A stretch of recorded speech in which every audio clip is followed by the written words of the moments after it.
मंगलम भगवान वीरो मंगलम गौतमौगणि मंगलम कुंद कुंदार्यो जैन धर्मोस्तु मंगलम सर्वमंगल मांगल्यम सर्वकल्याणकारकम प्रधानम सर्वधर्माणां जैनम जयतु शासनम जैनम जयतु शासनम। वीतरागी देव शास्त्र मृत्यु महोत्सव की भावपरक तैयारी कैसी होती है ज्ञानी जीवों की, वो प्रसंग चल रहा है। ज्ञानी तो हमारे आदर्श हैं, इसलिए हम उनका नाम लेते हैं। वास्तव में हम सब जो एकत्रित हुए हैं एक पराई कथा सुनने के लिए नहीं, वरन हमारी उमंग भी यह है कि हम भी ज्ञानियों की पंक्ति में शामिल हों। हमारे लिए भी ऐसे ही समाधि की प्राप्ति हो, ऐसे ही अंतरंग और बहिरंग दशा हमारी भी हो, ऐसी भावना से ये चर्चा चल रही है। जब हम निरोग होते हैं, जब हमारे पास सर्व अनुकूलताएं होती हैं, इंद्रियों की सारी सुविधाएं होती हैं, तब तक प्रायः हमें धर्म करना बड़ा आसान लगता है। और ये जो प्रसंग चल रहा है अस्वस्थता का या मृत्यु का, यह एक प्रतिकूलता का प्रसंग है, रोगादिक का प्रसंग है, देह छूटने का प्रसंग है। एक ऐसा अवसर आता है रोगादि के काल में जब 5 इंद्रियों के यथेष्ट भोग नहीं हो पाते हैं, और तब एक द्वंद्व खड़ा होता है अंतर में, जिसे हम भावों की विकार की दशा कहते हैं। ज्ञानी उस समय भी निर्विकार बने रहते हैं और अज्ञानी विकारी परिणमित होते हैं, राग द्वेष रूप परिणमित होते हैं, संक्लेश रूप आर्तरौद्र रूप परिणमित होते रहते हैं, दुखी रूप परिणमित होते हैं, कसाय रूप परिणमित होते हैं। ये भावों की विकारी दशा है। हम ये देखना चाहते हैं कि आखिर एक जैसी बाहिरिंग दशा होने पर भी, एक जैसे उदय होने पर भी ज्ञानियों को इतनी शांति कैसे होती है, वे इतने आनंद में कैसे रहते हैं, उन्हें वीतरागता कैसे रहती है। ये बात जानने के लिए हम ये देख रहे हैं ज्ञानियों का दृष्टिकोण कि बीमारी होने पर भी, रोग होने पर भी, प्रतिकूलताएं होने पर भी, उपसर्ग और परिचय आने पर भी वे अत्यंत ही प्रमुदित होते हैं, अत्यंत प्रसन्न होते हैं। ये तो एक बड़ा विस्मय का विषय है। सारा जगत जहां पर कायर हो जाते हैं, वहीं ज्ञानी अत्यंत ही प्रसन्न होते हैं। तो कोई ना कोई कला होगी उनके पास, उनके भावों की निर्मलता का कोई ना कोई उपाय उनके पास होगा। वो बात यहां पर चल रही है। हम ये देख रहे हैं अस्वस्थता को पापोदय मत समझिए। एक्चुअली पापोदय तो ये है कि जो रोग है सो पापोदय, और प्रसन्नता से अपना प्रयोजन साधे सो पुण्य का उदय। इसके लिए हम ज्यादा दृष्टांत नहीं देना चाहेंगे। किसी व्यक्ति का मकान गिर गया तो पुण्योदय है कि पापोदय है? उसको उसमें 1 लाख रुपए का नुकसान भी हो गया उस मकान के गिरने में, मकान की लागत का नुकसान हुआ वो तो अलग, 1 लाख रुपए की सामग्री का भी नुकसान हो गया, तो पाप का उदय है कि पुण्य का उदय? तो वास्तव में मकान का गिरना ये तो पुद्गल का परिणमन है। 1 लाख रुपए की वस्तुओं का नष्ट हो जाना ये भी पुद्गल का परिणमन है, ये पाप का उदय नहीं है। हमारा प्रश्न ये है कि वह दुखी हुआ है या प्रसन्न हुआ है। यदि वह दुखी हुआ है तो पाप का उदय है, यदि वह प्रसन्न है तो पुण्य का उदय है। उसे उस मकान के गिर जाने पर नींव में 10 करोड़ का खजाना मिल गया है। अब ये भी पुद्गल का ही परिणमन है, यही पुद्गल का परिणमन है। कोई 10 करोड़ का खजाना मिल जाने से कोई पुण्य का उदय नहीं आ गया है। अभी वह व्यक्ति बड़ा प्रसन्न है, चलो अच्छा रहा, मकान गिर गया, 10 करोड़ का खजाना मिल गया, उसे बड़ी प्रसन्नता है। ये प्रसन्नता पुण्य का उदय है। ये आरोप आ रहा है, आरोप आता है वो निमित्त। अच्छा समझो, थोड़ी देर बाद जब डकैतों को मालूम पड़ गया तो हत्याकांड हो गया, लूटपाट मच गई। अब वो सारा है दुखी हो गया। ये कहां से मकान गिर गया और ये कहां से 1 करोड़ रुपए का खजाना मिल गया। न ये मिलता, न ये मकान गिरता, न ये गिरता, न खजाने के पीछे हत्याकांड होता, ये चोरी डकैती होती, अब वे बड़े दुखी हैं। तो अब वही मकान गिरने की घटना को क्या कहेंगे हम? अब इसे पाप का उदय कह देंगे। लेकिन हम फिर पूछते हैं, यदि मकान का गिर जाना पाप का उदय है, तो उसी घर में रहने वाले परिवार का एक बालक मग्न होकर प्रसन्न होकर खेल रहा है 8 वर्ष का, उसे कोई मतलब नहीं मकान के गिर जाने से, और हत्याकांड हो जाने पर भी, बहुत नाटक हो जाने पर भी वह बालक फिर भी खेल रहा है। अब हम पूछते हैं, इस मकान के गिर जाने में किसके पाप का उदय है और किसके पुण्य का उदय है, और उस बालक को किसका उदय है? इसका मतलब ये निकलता है, तुम अपने उपयोग को वहां जोड़ते हो और दुखी होते हो, ये पाप का उदय है, और तुम अपने उपयोग को वहां जोड़ते हो और खुश मनाते हो, प्रसन्नता मनाते हो, ये पुण्य का उदय कहने में आता है। और जो अपना उपयोग वहां नहीं जोड़ते हैं, उन्हें पाप पुण्य का उदय कहने में नहीं आता। ये दृष्टांत हुआ, घर में गोद का बालक है, वह प्रसन्न है, मग्न है, उसे कोई मतलब नहीं, तो कहां है पाप पुण्य का उदय? दृष्टांत है। ऐसे ही जो ज्ञानी अपने उपयोग को अपने में लगाते हैं, पुण्य के उदय और पाप के उदय में देखते ही नहीं है, लक्ष्य ही नहीं करते हैं। अरे ज्ञानी जन तो ये कहते हैं, पाप का उदय आता जरूर है, लेकिन पाप का उदय पाप के उदय में आता है, मेरी सत्ता में तो पाप का उदय आता ही नहीं है। जहां मेरी सत्ता है वहां पाप का उदय आता नहीं, और जहां पाप का उदय है वहां मेरी सत्ता नहीं है। मेरे को तकलीफ किस बात की है? मेरे में तो सदा ज्ञान का उदय है, मेरे में तो सदा ज्ञान का उदय है। जहां ज्ञान का उदय है वहां कर्म का उदय नहीं होता है, जहां कर्म का उदय होता है वहां ज्ञान का उदय होता ही नहीं है। वो तो तकलीफ है, क्या करें? दृष्टांत तो खोटा ही है। पिक्चर हॉल होते ना, टॉकीज, तो टॉकीज का मालिक है, उसके यहाँ रोज पिक्चरें चलती हैं, लोग आते हैं 3 घंटे देखते हैं, और वे कोई आंसू बहाता हुआ निकलता है, और कोई दुखी होता हुआ निकलता है, और कोई प्रसन्न होकर निकलता है, आज तो बहुत आनंद आया। दूसरा ये कहता है, अरे आज तो बहुत रोए हम, बहुत बुरी घटना थी, बिल्कुल इसमें अच्छी दृश्य नहीं थे, इसमें बड़ी पीड़ाएं थी इसमें तो। लेकिन जो जिसका वो टॉकीज है, जिसका वो पर्दा है, जिसके यहाँ मशीन चल रही थी, जिसके यहाँ चित्र दिखाए गए थे, जिसके यहाँ, उसे क्या था? उसे इससे कोई मतलब नहीं था कि कितने रोकर गए और कितने हंसकर गए। चित्र उसके ही पर्दे पर दिखाए जा रहे थे, चित्र उसके ही हाल में दिखाए जा रहे थे। रोने वाले रो रहे थे, हंसने वाले हंस रहे थे, जो रो रहे थे और हंस रहे थे निकल गए। लेकिन जिस पर्दे पर वे दृश्य देखे गए थे, उसके मालिक को कुछ नहीं हुआ, उसे बिल्कुल हर्ष विषाद नहीं है कि मेरे पर्दे पर क्या क्या दिखाया गया, उसे कुछ भी मतलब नहीं है। ऐसे ही मेरे असंख्यात प्रदेशी इस हाल में मेरे स्वयं क्षेत्र में है ना, असंख्यात प्रदेशी स्वयं क्षेत्र में मेरे ज्ञान रूपी पर्दे पर, मेरी स्वच्छता में सुभाषो उदय झलकते हैं, बस झलकते हैं बस। और एक समय की परिणति उन सुभाषों का लक्ष्य करती है, वो चली जाती है, चली जाती है, टिकती नहीं है वो मेरे में। अब बताओ, जैसे वो टॉकीज के मालिक को तकलीफ नहीं है, ऐसे मुझ जीव द्रव को क्या तकलीफ है? वो ऐसे मुझ ध्रुव स्वभाव को क्या तकलीफ है? आए समझ में आ रहा कुछ? जैसे लोक का दृष्टांत दिया, ऐसी आत्मा में घटित करते हैं ज्ञानी जन। पाप का उदय अपनी पिक्चर झलकती जरूर है वहां पर, लेकिन मेरे ज्ञान पर्दे में, मेरे असंख्यात प्रदेश में कुछ भी नहीं बिगड़ता है। इसलिए ज्ञानियों की मुद्रा बड़ी ही मनमोहक होती है। जब तक उपसर्ग नहीं हो रहा था तब भी उतनी संभाव से विराजते थे वो, हाथ पे हाथ रख करके, और जब उपसर्ग हो रहा है तब भी उतने ही।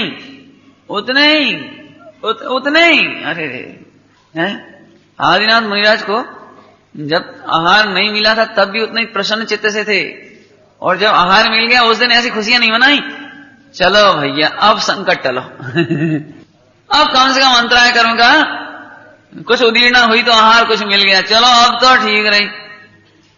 अरे क्या फर्क पड़ता है, क्या फर्क पड़ता है? क्यों? आप बैंक में कैशियर हो, दिन भर दुकानदारी चले वो बैंक की, तो आपको क्या, और नहीं चले तो आपको क्या? क्यों 6 महीने तक बिल्कुल ही रुपया जमा कराने वाले नहीं आए बैंक में, तो आपको क्या तकलीफ है? और खूब भीड़ आ जाए तो हमें क्या? माने कोई मतलब ही नहीं है। ऐसे ही क्या कहें भाई, गायक तो गायक है। इस तिजोरी में, इस बैंक में कुछ भोजन जमा होना हो तो हो जाए, और नहीं होना हो तो मत हो। है कुछ योग्य दवा मिलनी हो तो मिले। एक ज्ञानियों का चिंतन, रोगादि के काल में कोई दवा मिलने हो, योग्य हो, मिल जाए, नहीं मिलना हो तो मत मिलो। इस सत्य के बल पर जो समर्पण आया था गुरुदेव का, तो ऐसे ही नहीं आ गया था। जिस समय वो दिगंबर जैनत को अपनाया था, उस समय क्या उसके लगभग कम से कम ये समझ लो कि 5-10 साल तक, माने 5-1 साल बाद एक दो व्यक्ति मिलना शुरू हुए थे। माने अच्छा थोड़ा परिचय 2003 में हुआ समझ लो, संवत में। इसके पहले तो 2001 में और थोड़ा सा 1-8 साल पहले संवत 2000 के लगभग, विक्रम संवत 2000 के लगभग, तब ये सर सेठ हुकुमचंद जी, नेमीचंद जी, पाटनी जी वगैरह पहुंचे। नहीं तो 8-9-10 वर्ष तक तो एक भी दिगंबर जैन का परिचय ही नहीं, एक तरह से देखा जाए। और वहां धमकियां कि तुम साधु थे तो तुम रोटी तो कमा नहीं पाओगे, रोटी तो बना नहीं पाओगे, रोटी तो तुमने कभी बनाई नहीं है भोजन कहां मिलेगा।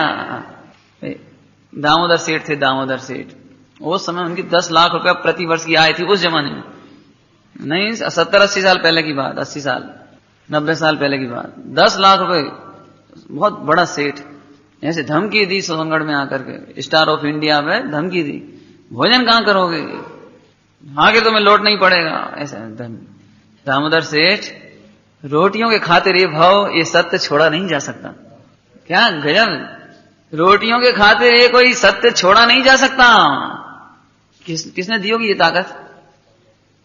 यदि इस देह को रोटी मिलनी होगी, यदि इस देह की आयु होगी जितनी भी होगी, तो आयु प्रमाण ये रोटियों से टेकेगा तो इसकी रोटियां भी कहीं होंगी। क्या ताकत तो देखो, अंतर्बल। अभी कल्पना करो, अपन एक अकेले खड़े हों और एक भी परिचित अपना नहीं, एक भी, केवल हम अकेले खड़े हों। एक तरफ श्वेतांबरों का विद्रोह खड़ा हो, काले झंडे खड़े हों, डंडे खड़े हों, धमकियां खड़ी हों, एक तरफ विरोध चल रहा हो, समाचार पत्रों में लेख लिखे जा रहे हों, बहुत बुरी दशा। लेकिन वे मस्त थी, मस्त एकदम। स्टार ऑफ इंडिया में एक जरा सी वो 5-5-6 बिच्छू रोज गिरे, जंगल था, बिल्कुल जंगल, घास फूस की वो ऊपर गिरे हो खपरेल में से 5-5-6 बिच्छू रोज, कोई आगे पीछे नहीं। भैया ये भव के अभाव के लिए मिला है, रोटियों के लिए नहीं मिला है। कितना किसका बल होता हो, अकेले बैठ कर कैसे आनंद लेते होंगे। ये तो अभी अपनी आंखों देखी बातें हैं। अरे रे भाई, इससे मालूम पड़ता है ज्ञानियों को ज्ञान का बल कितना जोरदार होता होगा, ये तत्व का बल कितना जोरदार होता होगा। दे रहे कि ना रहे, अब सत्य नहीं छोड़ा जा सकता, रोटियों के बदले में बेचा नहीं जा सकता। ऐसे एक ज्ञानी पुरुष नहीं, ऐसे महान पुरुष बहुत हुए हैं। और हमारे महाभाग्य है कि हमें उनकी ये वाणी उपलब्ध है। ख्याल में आया कुछ? दिगंबर मुनिराज हैं, जितने मुनिराज दिगंबर हुए, दीक्षा ली, रोटियों के खातिर दीक्षा थोड़े ही लिए हैं, वन खंडादि में निकल पड़े हैं। कहां हमें भोजन की व्यवस्था होगी नहीं होगी कोई चिंता नहीं, लेकिन होती हैं तो आती हैं, वो तो क्या कहें। तो है पद्म पुराण में आता है, पद्म पुराण में दिगंबर मुनिराज चतुर्मास करने के लिए बढ़ रहे थे, लेकिन बीच रास्ते में रेगिस्तान में, राजस्थान में, बीच रेगिस्तान में वो तिथि आ गई, उससे आगे बढ़ नहीं सकते थे। अब बढ़ ही नहीं सकते थे, बस अब एक जगह पद्मासन कायोसर करने बैठ गए। अपना वहीं चौमासा स्थाप लिया, जिस स्थान पर थे जंगल में, रेगिस्तान में, वहीं। और वहां से भामंडल सीता का भाई भामंडल सेना सहित कहीं से विजय करके आ रहा हो, जैसा भी, वहां वो देखा कि अरे ये चौमासे के काल और यहाँ मुनिराज विराजते हैं। अरे आसपास कोई ग्राम नहीं, कोई मंदिर नहीं, कुछ नहीं, व्यवस्था नहीं, क्या होगा। सारी सेना को रोक दिया, 4 महीने के लिए यहीं रहेंगे 4 महीने के लिए यहीं रहेंगे। फटाफट अपनी भाषा में कहो तो नगरी बन गई, वहीं नगरी बन गई, सारी व्यवस्था, मंदिर व्यवस्था सब। कहने का मतलब क्या है, मोहन मुनिराज ने ये नहीं सोचा कि इस स्थान पर आहार कौन देगा हमें, उन्होंने नहीं सोची ये बात। ये तो अरे फिर वही बात है, देह टिकनी है, आयु प्रमाण तो रोटियां मिलेंगी, ऐसी सब में लगा देना अपना। बहुत पढ़ो आप, रत्नकंठ साहबाचार्य वगैरह ग्रंथ हैं, सदा सुखदास जी टीका करते हुए कहते हैं कि भाई जो दवाएं हैं वे भी पाप का उदय, असाता का तीव्र उदय हो तो वे दवा कुछ काम नहीं करती हैं, और साता का उदय हो तो वे कुछ काम करती हैं, अर्थात आरोप आता है, काम करती है मैंने आरोप आता है। तो भाई तू दवाओं के नाम पर व्याकुल होकर, आकुलित होकर के व्यर्थ ही पापाश्रय क्यों करता है, पापाश्रय क्यों करता है, अर्थात तू अपना आश्रय क्यों नहीं करता है। है, वो विचार अपन इसमें कर रहे हैं। देखो, रोगादि की दशा होने पर सबसे पहले चित्त में विक्षेप पैदा होता है। ये बात नेचुरल है बिल्कुल। माने ऐसा बहुत कम अवसर आता है कि आदमी बीमार हो और चित्त में विक्षेप ना हो। विक्षेप माने मन नहीं लगना, पढ़ने का ही मन नहीं करता है, सुनने का मन नहीं करे, बातें करने का मन नहीं करे, और ज्यादा कहें तो शुभाचरण करने का मन ना करे, माने एकदम अच्छी वृत्ति नहीं रहती है। तो अब ये भी एक नेचुरल है। देखो भाई, जैसे किसी व्यक्ति से अपने 100 रुपए का कर्जा वापस लेना होने, उधार वापस वसूलना हो 100 रुपए का, और वो व्यक्ति अपने ही सामने दूसरे से ये कहे कि जरा 100 रुपए कर्जा देना, इनका वापस चुका दूं मैं, और 1 महीने बाद आप ले लेना मेरे से। तो क्या समझ गए अपन कि आज की तारीख में इनके पास 100 रुपए की भी पोजीशन नहीं है, ये नहीं। तो भविष्य में लाखों रुपए की उधार तो बांटेंगे उसे अपन? नहीं बांटेंगे। जब आज जो 100 रुपए की भी आर्थिक स्थिति ना हो तो लाख रुपए को उधार देंगे कि नहीं देंगे उसे अपन? समझ गए दर्शन? ऐसे ही जिसको छोटे से रोग में, छोटी सी असाता के उदय में ही पंच परमेश्वरियों की भक्ति आदि में मन ना लगे, पूजा में मन ना लगे, स्वाध्याय में मन ना लगे, वेद विज्ञान में मन ना लगे, और एकदम आकुलित होकर के डॉक्टर और दवाइयां और भागो और मर गए, हाय और किल पे, समझ गए सारी बात है? तो हम समझ गए इतना छोटा सा कर्जा के काल में तुम इतने व्याकुल हो सकते हो, तो समाधि मरण के काल में क्या होगा? लगवा हो जाएगा समाधि मरण के काल में तो क्या होगा? अंतिम समय में ब्रेन हेमरेज की तो कहो ही क्या, हार्ट अटैक की तो कहो ही क्या। तुम्हें थोड़ा भी यदि कुछ हो गया उस समय तो तुम्हारी बेचैनी कितनी होगी। इससे मालूम पड़ा कि तुम्हारा स्वाध्याय अभी तक नील रहा, तुम्हारा आत्मा का आश्रय नील रहा। नील समझते हैं? कुछ नहीं। और तुमने जिनेन्द्र देव की जो विश्वास और श्रद्धान और जिनेन्द्र देव के प्रति अपना जो विश्वास और भक्ति समर्पित की थी, वह भी कुछ नहीं रही। क्योंकि यदि उनका विश्वास होता तो तुम्हारे परिणाम इतने नहीं डिगने चाहिए थे, इतने नहीं डिगने चाहिए। लोक का दृष्टांत है, जैसे डॉक्टर मिल जावे तो हम एकदम शांत हो जाते हैं, चित्त एकदम शांत हो जाता है।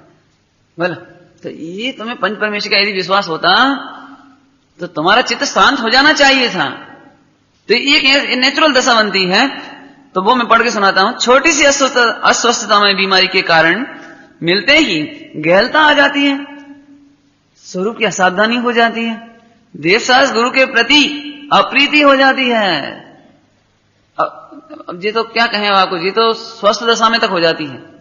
माने बीमारी की तो जाने दो, अभी जरा भी घर में काम वाम आ जाए, जरा विवाह शादी का प्रसंग बन जाए, जरा बच्चे बीमार हो जाएं या पत्नी कछु कोई पूछे क्यों ये आज पूजा, अब भैया देखो घर में बीमार है सब, हम क्या करें, बस ठीक है। बस इसका क्या मतलब निकला? माने समझना थोड़ा। ये बताओ आपके घर में मेहमान आ जाएं तो फिर आप उन्हें पानी थोड़ी पिलाते हो उस दिन? कि वैसे तो हम सब 364 दिन पानी पिलाते लेंगे, आज हम नहीं पिलाएंगे। बोले क्यों? पत्नी बीमार है, मैं तो उसके पास बैठूंगा, या बच्चा बीमार है तो उसके संग रहूंगा मैं। क्या करते हो आप? क्या करते हो? प्रैक्टिकल क्या करते हो? अरे रे, पंच परमेश्वरियों के प्रति ये असावधानी कैसे हो रही है हमारे से? इस स्वरूप के चिंतन निर्णय के प्रति असावधानी कैसे हो रही है? देखा जाए तो सबसे पहले छूटने वाले प्रसंग है देवसास गुरु। जरा भी प्रसंग भर बन जाए, जरा भी। और आजकल तो बीमारी भी ना हो, लेकिन मान के चलो आज टेलीविजन पर सुबह सुबह न्यूज में कुछ आने वाला है, कुछ का मतलब ये है कि कुछ घटना घट रही हो, अपन सुनना है, हवाई जहाज का अपहरण हो गया, अब देखना है टीवी में क्या आ रहा है, देखो देखो क्या आ रहा है, कोई मरना जीना, न्यूज, तुम्हारी राजनीति, चुनाव। तो अपन उस दिन तो मंदिर का प्रसंग, अब चलो चले जाएंगे, आज हम नहीं जाएंगे तो कछु भगवान को काम लोग नहीं जाए हैं, तो और कोई कर लेगा, अपन नहीं करेंगे तो। माने बहुत ही गंदे विचार हैं, समझ लेना बस। ये कोई शोभनीय विचार नहीं है, हैं? कल्पना तो करो आपकी बहू आज टेलीविजन पर अच्छा कार्यक्रम आने वाला है, इसलिए रोटी बनाने का काम छोड़ के सुबह से टीवी बैठ गई हो, तो कैसा लगेगा आपको? अरे अब 3 से 64 दिन तो खिलाती हैं, एक ही दिन तो देख रहे हैं, अब आज गम खाओ क्या? तो कैसा लगेगा आपको? है वो थोड़ा पानी पीने के लिए ना पूछ पाए, आपके लिए आओ भगत ना कर पाए, कैसा लगता है आपको? हम ये नहीं कहते पंच परमेष्ठी बीतरागी हैं वे, तो ये बात तो पक्की है, वे तुमसे राग द्वेष नहीं करेंगे, ये बात तो सच्ची है। लेकिन 3 लोग के सर्वोत्कृष्ट का अनादर करने का फल तुम ही बताओ। जो बहू या जो बेटे ऐसे हों जो तुम्हारा अनादर कर देते हों, जरा सा अपना प्रसंग पाते ही, चाहे वो बीमार हो, कुछ बात हो, कोई तकलीफ हो, कि खुशियां भी हो, कोई प्रसंग पड़े हो सबसे पहले आपका अनादर होता हो, सबसे पहले नंबर आपका ही नंबर कटता है, समझ लो। भोजन में, पानी में कोई बात हो तो आपको कैसा लगेगा? मरते समय दोगे नहीं वसीयत उसे? नहीं दोगे नहीं? अरे साहब जरा कोई बात, जरा बहाना मिलना चाहिए, सबसे पहला मेरा ही नंबर कटता है घर में से, तो वो ससुर जी क्या करेंगे बताओ? समझ गया दृष्टांत? तीन लोग के सर्वोत्कृष्ट नाथ, हमें मुक्ति के दातार, हमें रत्नत्रय के दातार, हमारे सर्वस्व, अरे रे क्या कहें आपको। और सबसे पहले यदि कोई बात आती है, चाहे वो खेल कूद की हो, चाहे तुम्हारी राजनीति की हो, चाहे व्यापार की हो, चाहे हानि की हो, चाहे बीमारी की हो, सबसे पहले देवशास्त्र गुरु उनकी सर्ट आवश्यक में नंबर 1 पहले कटते हैं सबसे पहले, जबकि होना उल्टा चाहिए। सबसे पहले इनका आश्रय होना चाहिए, है? प्रातः काल का शुभारंभ ही पंच परमेष्टि से होना चाहिए, नहीं होना चाहिए। अच्छा अब आप बताओ, तो पंच परमेष्टि तो बीतरागी हैं, लेकिन तुमने तीन लोग के सर्वोत्कृष्ट का अनादर किया है, उसका फल ये होगा कि तुम कर करके हारोगे, लेकिन तुम्हें आदर नहीं मिलेगा। क्या कह रहे हैं? कर करके हारोगे और यश नहीं मिलेगा। लोग बहुत कहते हैं, पंडित जी आप बताओ हमने अपने बेटों में पढ़ावे में क्या कमी रखी? हमने पंडित जी उधार ले लेके जब मोड़ा है पढ़ाओ, जो डॉक्टर बनाओ जाए। आज देखो, आज हमारी कछु 2 पैसा की कीमत नहीं रही। बहुए हमने 25 तोला सोना चढ़ाओ, तो पंडित जी क्या बताएं। हाँ कैसे अरमान थे, कैसे थे, बताओ बोलो। अनादर क्यों मिल रहा है तुम्हें? अनादर एक कर करके हारे हुआ अनादर मिला। क्यों? कि तुमने भी तो सर्वोत्कृष्ट का अनादर किया है। बताओ, तुमने तो कुछ गलती नहीं की अपने पुत्रों के साथ, इन्होंने तुम्हारे साथ क्या गलती की है? देवशास्त्र गुरु ने तुम्हारे साथ कौन सा अपकार किया है? तुम्हें 4 गति से बचाते हैं, मोक्ष में पहुंचाते हैं, आनंद सुखमय अपने नजदीक बिठाते हैं। क्या कह रहे हैं? अपने नजदीक बिठाते हैं। क्या उपकार किया था उन्होंने? लेकिन सच बताओ, हमारे हृदय में उनके प्रति कितना उपकार है, माने कितनी महिमा है उनके प्रति, हम कितने उपकृत हैं उनके प्रति। नहीं सोच ना थोड़ा, असल में ये तो प्रैक्टिकल बात तो प्रैक्टिकल से समझ में आएगी। आखिर हमारा मन इतना उपेक्षा क्यों कर बैठता है? जरा कच्ची बात है, अब आज तो पूजा रहे, मन नहीं लग रहा, जबरदस्ती पूजा करने से कच्ची फायदा नहीं है। सुनो सुनो, घर में बहू बीमार हो और फिर भी लेकिन वो नई ताकत होने पर भी आपको समय पर भोजन पानी करा देते, आपकी काम कर दी, तो आप क्या कहोगे? आप खुश हो जाओ, अरे वाकई में बहू हो तो ऐसी। अरे क्या बताएं, इतनी संकट में भी, इतने तकलीफ में भी, अरे बन नहीं रहा था उस बेचारी से। अरे भैया हमें तो बहू के प्रति बड़ी सिंपैथी है, सहानुभूति है। आप अच्छा मानते हो लोग में? जब लोग में आप उसे अच्छा मानते हो तो परीक्षा की घड़ी तो यही है। अरे 3 लोग में पैसा छूट सकता है, शरीर छूट सकता है, क्या कह रहे हैं? धन छूट सकता है, रिश्तेदारी छूट सकती है, संपत्ति छूट सकती है, शरीर छूट सकता है, लेकिन पंच परमेष्टियों के प्रति श्रद्धा, भक्ति, समर्पण, ये 3 काल में नहीं छूट सकते हैं। इसका नाम ज्ञानी श्रावक। क्या कह रहे हैं? इसका नाम ज्ञानी श्रावक। नहीं आई समझ में? श्रावकों के एक अतिथि संविभाग नाम का व्रत है, शिक्षा व्रत, अतिथि संविभाग। किसका नाम है अतिथि संविभाग? सही बात बताएं, अब मैं ज्यादा कुछ नहीं कहना चाहता हूं, परंतु उसके पुण्य का फल आपको तो कम ही मिलता होगा, क्योंकि अतिथि संविभाग तो इसका नाम है। इसका नाम नहीं है कि हमारे घर में भरपूर है और हमने अतिथि संविभाग। नए लोग होंगे तो समझ नहीं पा रहे होंगे अतिथि संविभाग माने क्या। हमारे घर में कोई अतिथि आ जावे, पधार जावे, उत्कृष्ट में कहो तो मुनिराज पधार जावे और सम विभाग कर ले, अर्थात हम अपने आहार में से सम विभाग कर ले। उनके लिए एक्स्ट्रा बना लीजिए, नहीं, एक्स्ट्रा बनाया तो कोई पुण्य नहीं मिलता, किंचित मात्र पुण्य नहीं मिलता। लिखा है वो 46 दोष आहार के, 46 दोष विनाश कुल, तो उसमें आती बात, यदि कोई को ऐसा लगे कि आज मुनिराज पधार गए हैं तो 1 मुट्ठी दाल और डाल दो, 1 मुट्ठी चावल और डाल दो, 1 मुट्ठी आटा और ले लो थोड़ा सा भी, इतना विकल्प यदि आता है और ऐसा करता है तो उसको अतिथि संविभाग नाम का शिक्षा व्रत नहीं हुआ, शिक्षा नहीं मिली उसे, ये कहना है शिक्षा ही नहीं मिली उसको। इसमें बहुत अच्छा रहस्य है वो, इसलिए मैंने इसको प्रसंग में लिया है। क्या रहस्य है इसमें भैया?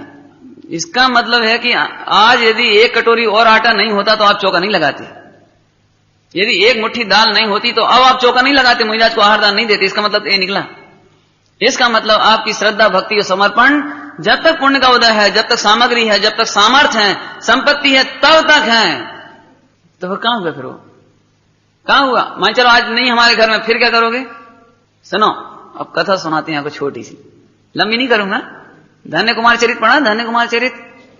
इतनी कंगाली कि दूध का मुख नहीं देखा, समझ लो।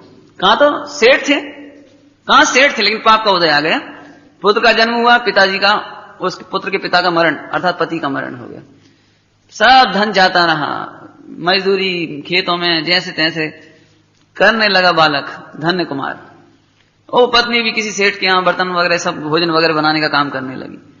और बालक रोने लगा, माँ ये जो सेठ के पुत्र खीर खाते हैं तो हमें खाना है। तो सेठ के पुत्रों ने पिटाई कर दी, बड़ा आया खीर खाने वाला, वो बेचारा रोने लगा। अब माँ तो आंचल में दबा लिए, बेटा रो मत, क्या करें, उसको भी रोना आ गया माँ को। हाय हाय, एक दिन हम सेठ थे, आज क्या स्थिति हो गई। हमारे बालक को बेचारा दूध और खीर के लिए तरसता है, दोनों रो रहे तो सेठ आ गया, क्या बात है, रोते क्यों? ये खीर मांगता था। अरे तो दे दो। कि नहीं, तुम्हारे पुत्रों को इस प्रेम भाव नहीं है। अच्छा अच्छा, समझ गए, हमारे पुत्रों को प्रेम भाव नहीं, कोई बात नहीं, एक काम करो, ये दूध ले जाओ और घर जा खीर बना के बच्चे को खिलाओ। अब कल्पना कर सकते हो उस घर की स्थिति। अब वो पहली बार घर में दूध और चावल आए और खीर बनी। अब कितनी बनी होगी, सेठ ने कितना दिया होगा, कितनी चावल आए होंगे, कितनी खीर बनी होगी। अब देखो उस घर में यदि हम होते तो हमें ऐसा भाव आता कि चलो आज तो अपन सब खाएंगे, मजा आ जाएगा। जी सोचें, माता कहती बेटा आज पहली बार बहुत दिनों बाद हमारे घर में उत्तम आहार बना है, बहुत दिनों बाद, और उत्तम आहार बना है तो हम पहले अतिथि संविभाग करेंगे। इसका नाम संविभाग। इतनी सी खीर में से संविभाग करेंगे, इतनी सी खीर में संविभाग। 50 रोटी थी तुम्हारे पास और फिर तुमने 2 कोई खिला दी, इसका नाम संविभाग नहीं है। तुम्हारे पास 2 थी, तुमने 1 खा ली, 1 उन्हें खिला दी, यह है अतिथि संविभाग। हमें ये लगता है हमारे पास इतना सामान है ही कहां भैया, हम कहां कर सके कि नहीं। यदि 2 मुट्ठी आटा है तो 1 मुट्ठी आटे की रोटी सामने वाले को आहार दान देने में चली जाए, इसका नाम अतिथि संविभाग। क्या कहने हैं वो बालक और माता ने कितना उत्कृष्ट परिणाम रहा होगा। बालक को ये नहीं लगा इतनी सी तो खीर बनी है और भाई अपन दे देंगे तो फिर बची कि नहीं बची, हमें मिली कि नहीं मिली, ये परिणाम नहीं हुआ उसे। ये अतिथि संविभाग अलग से नहीं डाली, उसमें बनाई नहीं अलग से उन्होंने। ओह, माता ने कहा बेटा आज उत्तम आहार बना है, हम पहले उत्तम पात्र को आहार ध्यान देंगे फिर खाएंगे। बालक और माता कितने अच्छे रहे होंगे, आप कल्पना तो करो उस जगह। माता पानी भरने चली गई, बाकी सारा प्रसंग आपको मालूम है। महिराज का आहार दान भी उनके घर में हो गया और खीर कम नहीं हुई, कम नहीं हुई, कम नहीं हुई। पूरे राजा समेत सबका आहार हो गया, उस नगर का सेना का आहार हो गया, और फिर भी खीर बच गई। तो पढ़ी होगी ना धन्य कुमार चरित, इसको कहते हैं अतिथि संविभाग। माने उद्देश्य से काम नहीं हुआ, सहज काम हुआ। ऐसे ही ना तो महिराजों को लक्ष्य करना पड़ता कि ये रोग आदि हो रहे हैं, दवा चाहिए, लेकिन स्वयं सब कुछ होता है, और नहीं भी हो तो उन्हें उसकी अपेक्षा नहीं होती। ऐसे श्रावकों की बात है। श्रावक भी क्या कह रहे थे, अनिच्छक, इस देह को चलना है तो व्यवस्थाएं मिलेंगी नहीं, तो ये रोगादिक भी दूर होने हैं तो स्वयं होंगे। दवाओं का निमित्त क्या करेगा। बात तो कहां से चल रही थी, हम सबसे पहले देव शास्त्र गुरु छोड़ते हैं, हम सबसे पहले सट आवश्यक छोड़ देते हैं। जरा बेचैनी हुई, जरा कुछ हुआ तो छोड़ देते हैं, ध्यान रखना। इस दृष्टांत से देख लेना, धन्य कुमार चरित से घर में गरीबी ही थी तो भी मुनिराजों के प्रति अतिथि संविभाग, इस सट आवश्यक करने की कर्तव्य की याद आई। ये नहीं हमारे घर में आज सर्व अनुकूलता है तो हम ये काम करें, पूजा करें, आज हमारी सर्व अनुकूलता हो तो हम स्वाध्याय करें, ये नहीं, ठीक है। अर्थात एक बहुत अच्छी बात है, सुनो, अनंत काल की वेदना का अंत करना है, अनंत काल का सुख पाना है, ऐसा काम समय मिले इतनी लापरवाही का नहीं है जी। ये जो सटावश्यक की बात चल रही ना, देव पूजा, गुरु उपास्य, स्वाध्याय, संयम, तपः, है सटावश्यक, ये समय मिले इतनी लापरवाही की नहीं है काम, समय निकाल कर करने लायक है। दृष्टांत देते हैं, क्यों ये कैंसर हो जाए तो क्या करना, अब क्या करें पंडित जी, समय मिले तनक तो हम बंबई जाएं इलाज कराएं, ठीक है नहीं, क्या करेंगे, कैंसर हो जाए तो क्या करेंगे पंडित जी, अभी तो सीजन चल रहा है और मोड़ी को ब्याह हो जाए, फिर जरा फुर्सत हो जाए फिर हम जाएंगे। क्यों, क्या करेंगे? सही बताओ आप, आपको भी मालूम पड़ जाए तो क्या करोगे आप? जैसे इस शरीर का जीवन जीवन दिखाई देता है, ऐसे ज्ञानियों को आत्मा का जीवन जीवन दिखाई देता है? इसकी कोई गारंटी नहीं है, कैंसर की दवाई ले लेंगे तो ठीक ही हो जाएगा, लेकिन हमारे पास है इसकी गारंटी। इसकी माने कैंसर की नहीं, इस बात की गारंटी है कि यदि आत्मा का आश्रय लेकर एक बार मोक्ष गए तो फिर ये शरीर ही नहीं मिलेगा। गारंटेड है चीज। डॉक्टरों के पास तो एक इलाज की भी गारंटी नहीं है, कदाचित एक हो जाएगा तो अन्य की तो गारंटी नहीं है। वो कोई डॉक्टर ये नहीं कहेगा कि अब तो मैं कोई रोग नहीं होगा, ऐसा तो कोई नहीं कहेगा, लेकिन यहां तो गारंटेड बात है। अब हम फिर पूछते हैं, समय मिले तो सट आवश्यक करने लायक है, स्वाध्याय करने लायक है, क्यों पूजा करने लायक है, कि समय निकाल कर करने लायक है? अब आपको समझ लेना, ज्यादा क्या कहें।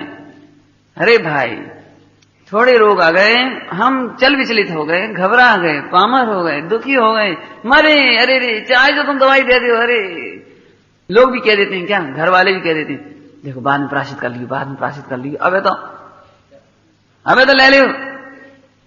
ये बात दिमाग में से निकाल देना। नियम तोड़ने का कोई विधान जैन शासन में नहीं है कि साहब बाद में अपन प्रायश्चित कर लेंगे। ये इतना गलत तर्क है, इस गलत तर्क को समझाने के लिए दृष्टांत ले लो। ये दवाइयां होती हैं, दवाइयां, इन पर एक्सपायरी डेट लिखी रहती है। एक्सपायरी डेट समझते हो? बच्चे भी समझते हैं आजकल तो, एक्सपायरी डेट मैंने उनकी समय निकल जाता है, फिर नहीं खाते ना उसको। समझ लो कि घर में बरनाल रखी थी, बरनाल समझते हैं? हाथ जल जाए तो जल जाए ना हाथ, तो दवाई लगा लेती हैं, बरनाल एक दवाई का नाम समझ लो बस। हैं अब सुनो, और अचानक उस पर देखी, जी तो आज आखिरी दिन है, जाकर बरनाल का तो आज आखिरी दिन है, 10 रुपया की ट्यूब लेकर चली जाएगी। क्या करें फिर अपन? क्या करें? लाओ भैया गैस जलाओ खाए। अरे फिर बरनाल बेकार नहीं चली जाएगी? सुना, ये बात सही है कि जलने पर बरनाल लगाना चाहिए, लेकिन बरनाल के लिए तो कोई नहीं जलाता है, ठीक है? ये बात सही है। किसी प्रकार की शिथिलता हो जाए तो प्रायश्चित करना चाहिए, लेकिन प्रायश्चित करने के लिए तो शिथिलता नहीं करना चाहिए। समझ गए दृष्टांत? कोई प्रायश्चित करने के लिए तो गलतियां नहीं करना चाहिए, अनाचरण नहीं करना चाहिए, दुराचरण नहीं करने चाहिए। लेकिन आजकल बड़े धीरे से, तुमने शास्त्र नहीं पढ़ी, जैसे कोई माताजी हो, पिताजी हो, कोई बुजुर्ग हो, सो हाउ बड़े बड़े त्यागी व्रति तक तो कर ली, तुम भी कर ली, तो देखिए नहीं भैया हम नहीं करें, चाहे को करे हम नहीं। हाँ तुमने शास्त्र नहीं पढ़े, शास्त्र में प्रायश्चित का विधान काहे के लाज है? जय के लाज है। ये बिल्कुल ऐसी बात हो गई कि साहब वो बरनाल बेकार न चलिया इसलिए गैस में हाथ रखो, ऐसा नहीं, बिल्कुल नहीं समझना है ऐसे। शिथिलता के भय से नियम नहीं तोड़े जाने चाहिए। शिथिलता के भय जरूर होना चाहिए, लेकिन सावधानी के लिए, भेद विज्ञान के लिए, दृढ़ता के लिए और अधिक सावधानी के लिए, ना कि शिथिलता के भय से तो फिर रहने दो भैया जी, ये नहीं है?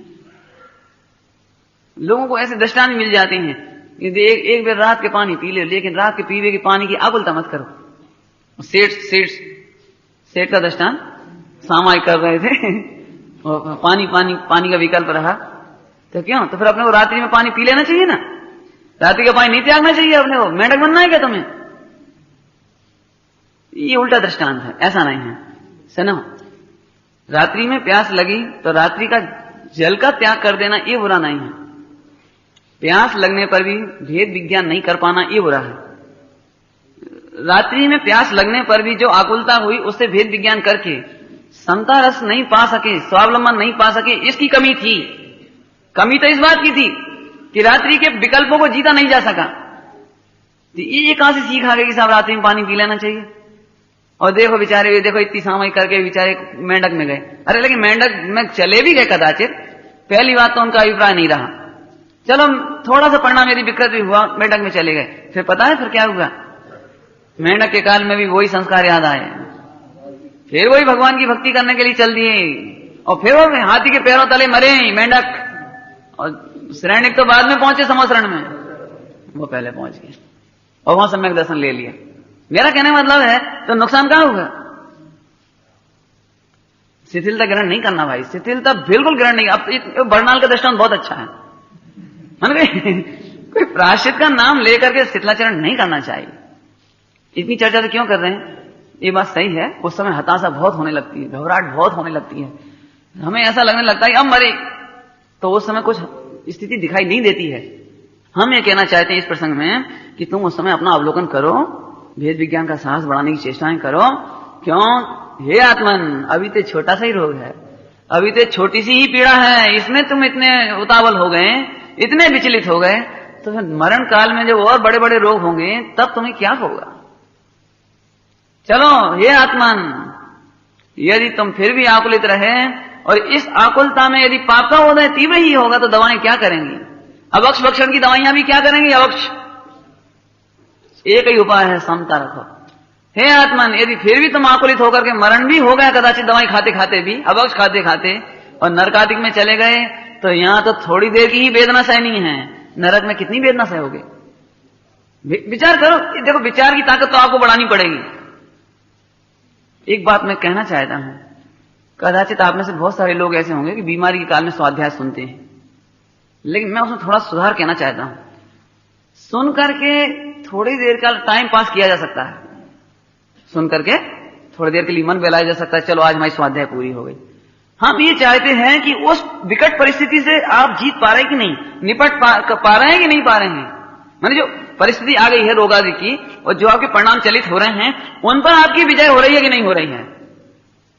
हम ये चाहते हैं, माने हम कोरी पढ़ाई नहीं चाहते, कोरा पाठ सुनना नहीं चाहते, हम कोरी पूजा नहीं चाहते। हम ये चाहते हैं कि जो रोग आदि हुए और जो आप में विक्षेप हो रहा है, उस विक्षेप पर आपकी विजय हुई कि नहीं हुई। बहुत सरल दृष्टांत दूं, जैसे वकालत की पुस्तकें हैं ऐसे हमारे ये ग्रंथ हैं, जैसे वहां वकील है ऐसे हमारे विद्वान प्रवचनकार है। ठीक है, अब आपका कोई मुकदमा आ गया, कोई घटना घट गई, कोई केस हो गया, तो आप क्या करते हो? वकील साहब जरा किताब वांच दियो, ऐसा करते हैं? ये नहीं करते। हम ये कहते हैं हमारा ये मुकदमा है, तुम ये देखो कि तुम्हारी कानून की पुस्तकों में हमारे लिए क्या उपाय है। ठीक है, समझ गए ना? ऐसे ही हमारे शास्त्र हैं। पंडित जी, आज तो हमें ऐसी आकुलता हो रही कि खाए पिए बिना सुख नहीं है, चाहे कुछ हो, हमें तो खाने पीने में आनंद आ रहा है। पंडित जी, जो किताब में देख के जब बताओ कि इससे बचने का क्या उपाय है। जी आप पूछो ना, दलील पूछो इसमें से। पंडित जी, डॉक्टर साहब, जैसे डॉक्टर कह दे कि तुम शुगर की बीमारी है, डायबिटीज, तुम शक्कर मत खाना बिल्कुल, और वो फिर भी बेचैनी हो खाने की, बहुत कोशिश करी दबाने की लेकिन नहीं दबा पाए, तो फिर डॉक्टर के पास पहुंचे, डॉक्टर साहब यदि हम थोड़ी सी खा लें तो हमें बहुत इच्छा हो रही खा लेगी। तो फिर डॉक्टर क्या करेगा? वो पुस्तक की वो पंक्ति दिखाएगा मतलब कहेगा कि सुनो, तो फिर आज रात को मरने के लिए तैयार रहना। क्या साहब ऐसी का कह रहे हैं आप? गुस्सा होगा? गुस्सा नहीं है, ये लिखी है किताबों में, हम पढ़े लिखे हैं, इसमें ये लिखा है शुगर होने पर तुम शुगर खाओगे, तुम्हारी पोजीशन ये है, और ये तुम्हारी मेडिकल रिपोर्ट है, और ये सारे सबूत हैं, तुम मर जाओगे। तो पूछता कि नहीं पूछता डॉक्टर से कि डॉक्टर साहब यदि हम शक्कर खा लें आज तो बताएगा, अर्थात वो करना नहीं हो बताएगा, करना नहीं हो परिणाम इसका रिजल्ट होगा, मरोगे तुम। ऐसे हम पूछें, पंडित जी आप इतना प्रवचन करते हो, इतनी बातें बताते हो, फिर भी हमसे छल कपट क्यों नहीं छूटता? आज भी हमारे जीवन में भेदभाव क्यों रहता है? क्यों हमारे जीवन में ऐसे दुराचरण होते हैं? और अपने अपने नाम ना सब। अब पूछो और जिनवाणी खोल के देखो कि रोग आदि के काल में ऐसी बेचैनी क्यों होती है, अनादर का परिणाम क्यों आता है, अभक्ति क्यों आती है, इतना सुनने के बावजूद हमारा स्वावलंबन क्यों नहीं होता है। अब हम करना नहीं खोल के बताएंगे कि सुनो, इसका फल यह है, यदि अभी भी तुम सावधान नहीं हुए तो तुम्हें नरक जाने से कोई भगवंत भी नहीं बचा सकेंगे। हैं? नहीं, अब चाहे दे जाए तो जाए, दवाई मिले कि नहीं मिले, मेरे को तो हर हाल में समता ही रखनी है। तो कभी कभी करणानियों से भी समता आती है, फल दिखाते नहीं फल, तो उससे भी समता आती है। कभी प्रथमानियों की जरूरत पड़ती है। मेरा मतलब समझ में आया कुछ? आज हम बिल्कुल समझ लीजिए बिना किसी उद्देश्य के स्वाध्याय करते हैं, वही दृष्टांत दिए ना। मुकदमा क्या है ये हमें मालूम ही नहीं है, अच्छा ईमानदारी बताओ, अपने मुकदमा किस किस को मालूम है इधर की? पता ही नहीं हम किस उद्देश्य से पढ़ रहे हैं। हमें विकारों की विजय करना है, आत्मा का अनुभव करना है, रत्नत्रय पाना है, मुनि दशा चाहिए, मोक्ष में जाना है। ये मुकदमा कुछ पता है किसी को? क्यों पंडित जी इतना पढ़ते हैं तो अभी हमारी तीव्र आसक्ति क्यों नहीं मिटती है, कसाई क्यों नहीं मिटती है कोई को टेंशन? फिर वही बात हो गई, अपना मुकदमा ही खबर नहीं। वकील साहब आज जरा कोई किताब खोल के हमें बांध दो 1 घंटा से हम सुन के चले जाएं, इससे क्या काम हो जाएगा बता? ये बिल्कुल स्पष्ट है, बिल्कुल वही दशा यहां हो रही है हमारी। और इसीलिए फिर लोग कहते हैं ये इतने सुनते हैं लेकिन इनके परिणाम तो जहां के तहां है। लोग कहते हैं अपने पर आक्षेप कि जी भाई जी इतनी सुनत है, 4 बजे जात मंदिर, हम जितनी बार भी जाते हो इतने सुनत, लेकिन कसाय जरा कम नहीं हुई। तो फिर आखिर नहीं विचार करना चाहिए अपने को? देखो भाई आपको अपनी अपनी जिम्मेदारी लेनी पड़ेगी। हम खुद निर्णय करें आज जो हमने पढ़ा है वह हमारे जीवन में ग्रहित कैसे हो, कैसे ग्रहण हो हमारे जीवन में। और नहीं हो तो पूछो ना कि नहीं हमारी तो परिणति में बदलाव आता ही नहीं, हमने बहुत विचार किया आज। देखो प्रसंग क्या चल रहा था, जब छोटी सी अस्वस्थता आ गई और हमारी ये त्रुटियां हो रही मानी चलिए, तो या तो स्वयं दूर करो, और दूर नहीं हो रही तो फिर पूछो इनका फल क्या होगा है? बोलो, कल्पना करो आपसे मैं पूछता हूं, आपके घर पर आपकी बच्ची का विवाह हो रहा है और बारात आ गई और पिताजी ये कह रहे हैं हमारा तो मन नहीं लग रहा, हम नहीं कर रहे बात, तुम्हें कर लो जो दिखे सो, हम नहीं बोल रहे, हम नहीं जा रहे दूल्हा के सामने वो आरती, वो क्या करने घोड़े पे सामने, तो आप क्या कहोगे? क्यों, क्या मतलब है? बारात चली जाएगी वापस, मालूम है? तो हमें कुछ करना नहीं हो, बताओगे नहीं फल क्या होगा इसका? बोलो, जो असावधान होगा उसे कुछ क्या करोगे आप? है जैसे वो उधर असावधान नहीं होता, ऐसे अपने प्रसंग में पंच परमेष्टियों में असावधान होने लायक नहीं है। सोचना भाई, मैं इसलिए इतना विस्तार कर दिया आज हम सबसे पहले यदि मोक्ष के जीवन में भी देखते हैं तो जिनवाणी पहले छूट जाती है। स्वाध्याय, चिंतन, मंथन, भेद विज्ञान, पूजा, कितनी जगह तो पूजा के हाल ही खराब हो गए समझ लो। नहीं अभी मोक्षों को लगता नहीं हम मोक्ष में है तो पूजा कोई हमारा परम कर्तव्य है? ये लगता ही नहीं है। चलो हो भी जाए तो हो रही है, अब पंडित जी या तो विकल्प है। अच्छा तुम बहुत निर्विकल्प हो गए हो हैं क्या? सोचना ये उपहास करने लायक बातें नहीं है भाई, क्या कहें भाई। बहुत बहुत ऐसा लगता है कभी, अब आप फिर आप कहो बहुत चढ़ना नहीं हो चले जाते हो आप। अभी आप एक चीज पूछोगे तो बताएंगे हम आपको क्यों होती है, क्यों जरूरी है पूजा। या अभी आपका प्रसंग नहीं इसलिए छोड़ूंगा मैं भी, क्यों होनी चाहिए, क्यों कंपलसरी होनी चाहिए, सोचना कभी। जिस लड़के के साथ आप अपनी बच्ची को देना चाहते हो उस लड़के कितने गीत गाते हो बताओ कितने गीत गाते हो, कितनी प्रशंसा करते हो, कितनी आओ भगत करते हो, और फिर एक ही दिन करके छुट्टी पा जाते हो। जब जब प्रसंग पड़े तब उतना ही उत्साह से, उतना ही आओ भगत। ये परम उपकारी है हमारे, परम उपकारी। अब क्या कहें, ये तो उपकारी भी नहीं है।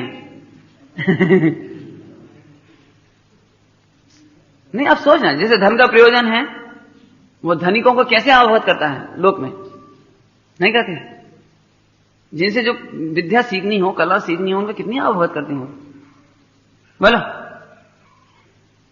आप में से कोई इंजीनियर बन जाए, डॉक्टर बन जाए, कलेक्टर बन जाए, ऑफिसर बन जाए, प्रधानमंत्री बन जाए, लेकिन जो योग्यता उसे पढ़ने से आई, विद्या से आई है, तो उसके जीवन काल में जो भी अच्छे अच्छे टीचर रहे होंगे उसे याद आते हैं वो क्षण, अरे साहब हमारे वो टीचर बहुत अच्छे थे, गणित के थे, मारते तो जरूर पकड़ पकड़ के थे, ऐसे करते थे ऐसे कर, लेकिन पढ़ाने में आज जो कुछ भी है उनकी देन है भैया। नहीं आती है यार? सुनो, आज जो भी है ये पंच परमेष्टि भगवंतों की देन है। सुना, आज जो भी थोड़ी बहुत मन कसाई हुई है ना, जो भी मन कसाई हुई है माता की कृपा है। जितना भी चिंतन बदला है ना, जितना भौतिकवाद का रस टूटा है ना, वो इनकी कृपा है। अरे रे हम तो कहां पढ़े थे प्रभु, कहां पढ़े थे। और ज्यादा क्या कहें, द्वादशांग के पाठी गणधर परमात्मा भी भगवंतों के सामने, प्रभु हम कुछ भी नहीं है आपके सामने।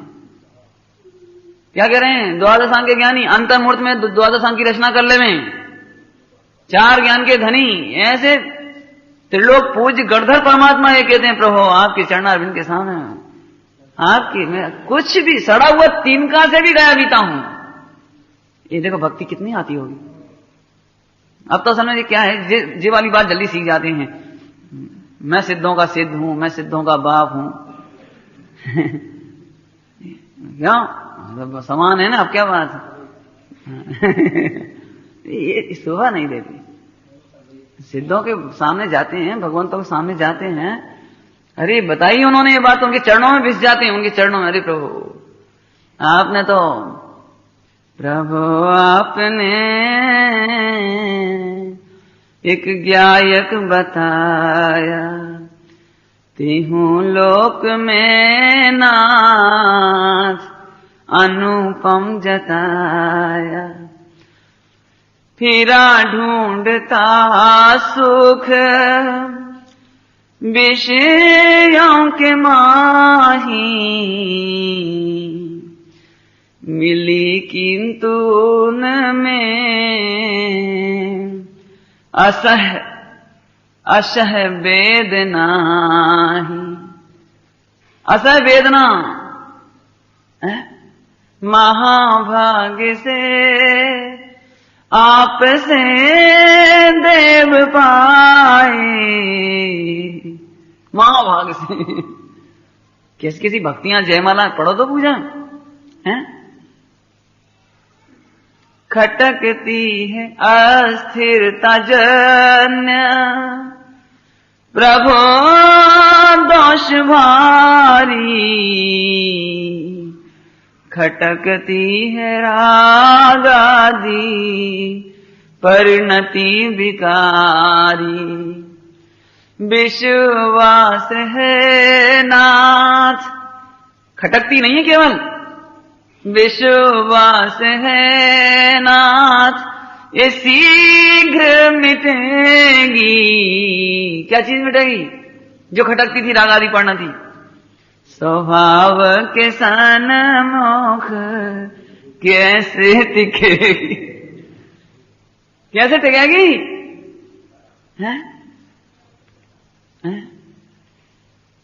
स्वयं ही प्रभु महाहर्ष छाया,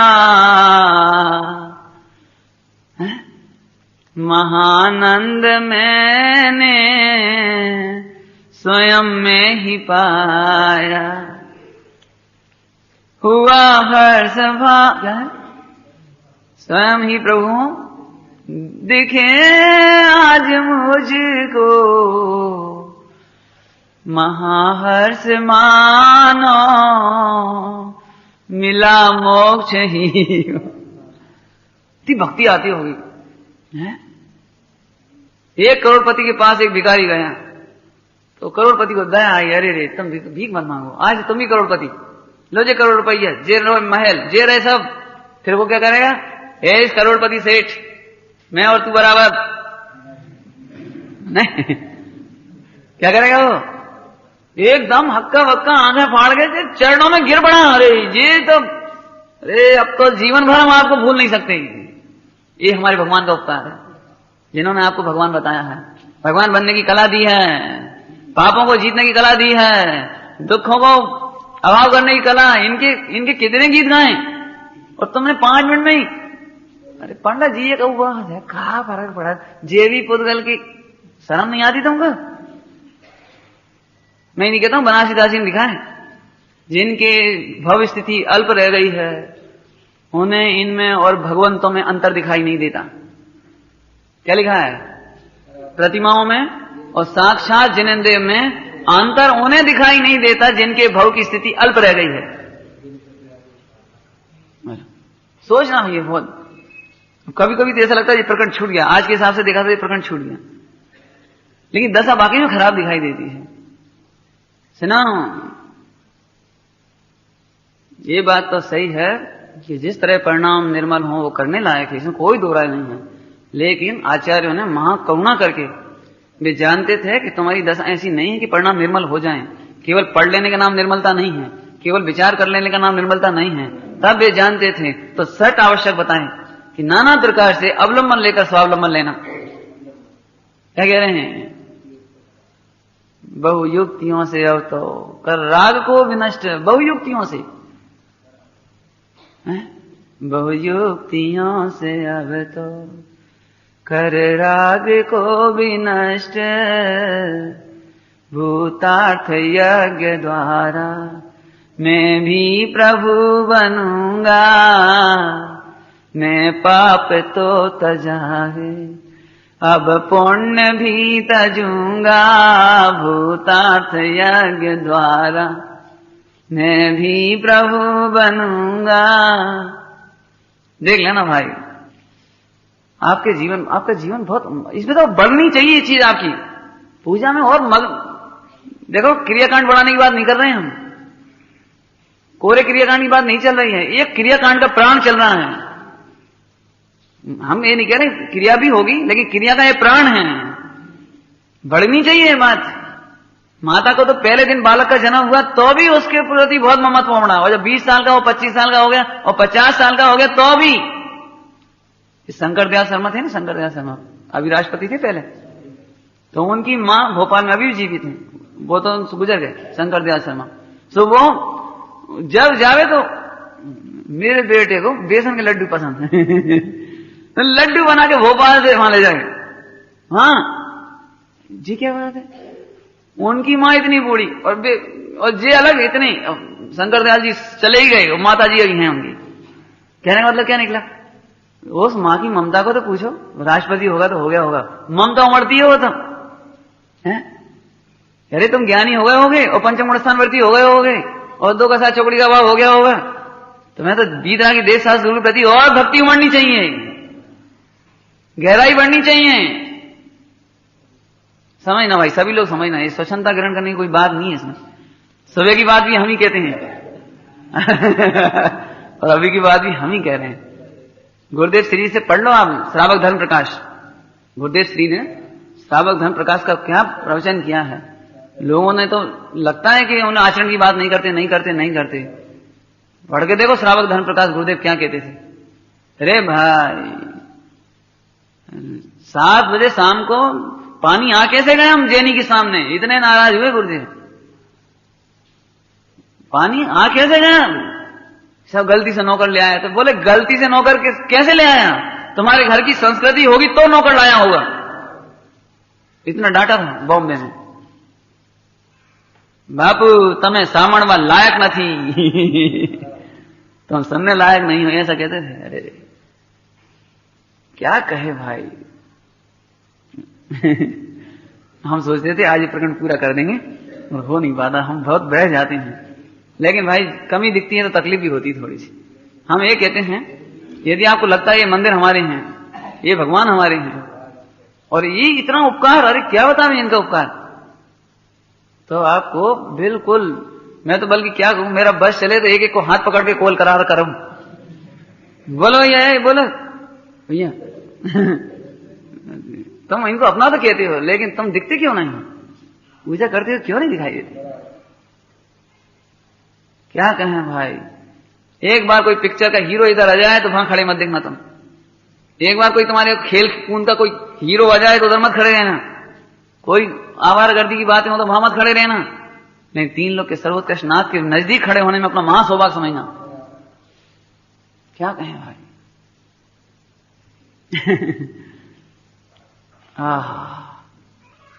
क्या क्या बताएं। और अब मैं भक्ति की बात बताता हूं, थोड़ी सी गुरुदेव की बात बताता हूं। गुरुदेव की प्रसंग तो अब कल पूरा करेंगे इसको। जब गुरुदेव ने परिवर्तन कर लिया तो उस समय तक भी दिग्गों में प्रतिमा के दर्शन नहीं हुए थे, केवल फोटो मिला था। फोटो, प्रतिमा तो थी नहीं, मंदिर था नहीं। अंदर विचार चला करता था, 1 बरस बीत गया, 2 बरस बीत गए, तब भी मंदिर नहीं बन पाया था। तो गुरुदेव और सबने ये भावना भाई कि अपन अब दिगंबर तीर्थों की वंदना करने चले, उन बिंबों को देखें जिन बिंबों को कैसे होती है। तो गिरनार जी की परिक्रमा की यात्रा की सब लोगों ने, जो 5-7 लोग थे उस समय, सब ने वंदना यात्रा की। अब वहां ऐसी भावना हुई कि अपन भी एक छोटा सा मंदिर क्यों ना बना लें। एक भी दिगंबर का परिचय नहीं, मंदिर क्या चीज होती है, प्राण प्रतिष्ठा क्या चीज होती है, पंच कल्याण क्या होती हैं, पूजा प्रक्षाल क्या होता है, कुछ खबर नहीं। लेकिन अंदर से उमड़ पड़ी, अरे रे, जिन बिंबों के दर्शन किए बिना हमारा जीवन व्यर्थ है, मंदिर तो होना चाहिए। पालीताना में सबसे ऊपर जिनालय में भक्ति चल रही, बहने भक्ति गा रही, बहने सोनगढ़ में मंदिर बंधाओ नाना भाई। उनके नाना जी थे, नाना भाई नाम था, नाना लाल ऐसा कुछ, नाना लाल है ऐसे। तो अच्छा ठीक है, मंदिर बनाओ। अब क्या बता रहे हैं, सोनगढ़ में मंदिर बना, अब कभी प्रतिमा देखी नहीं, लेकिन कहा कि देखो अपनी भक्ति है ना अंदर में और संस्कार है पूर्व होकर, तो बहनों को भेजा, तुम जाओ, और कोई नहीं परख पाएगा प्रतिमाएं, तुम जाओ, वीतरागता कैसी होती है वो तुम परखना। दोनों बहनों को भेजा वहां, 3 भाई, 2 राम जी भाई वगैरह वहां गए, प्रतिमा देखते से लेकर आए। अरे दोनों बहनें 3 दिन तक रेलगाड़ी में संग संग, हम प्रतिमा जी संग ले जाएंगे, हम ट्रक में नहीं छोड़ेंगे, हम मालगाड़ी में नहीं भेजेंगे अपने 3 लोग के नाथ को, 3 लोग के नाथ को मालगाड़ी में नहीं भेजेंगे, हम अपने संग ले जाएंगे। सारी रास्ता संग संग, कोई पैर नहीं लगा देना, हमारे भगवान है, कोई बैठ मत जाना, कोई सामान मत रखना, सारी रास्ता चौकस। 3 दिन में प्रतिमा वहां आई। गुरुदेव को स्वप्न आया, 3 बिजली आकाश से कड़कड़ा के गिरी एकदम नीचे, एकदम आंख खुल गई। 5 बजे आज 3 जिनेन्द्र भगवान आएंगे।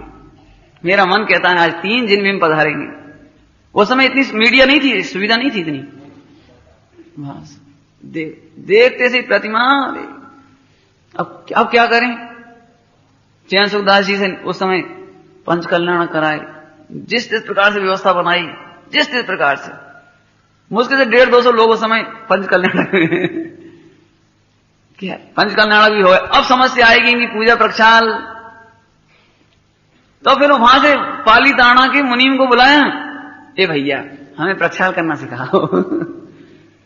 कितनी भक्ति रही होगी अंदर में। पंच कल्याण के जैसे ही वो प्रतिमा आई, गुरुदेव 10 मिनट तक साष्टांग, आंखों से अश्रु की धार हो, ऐसे लेटे, हे प्रभु आज मैंने सारे निधान पा लिए, आज मुझे सब कुछ मिल गया।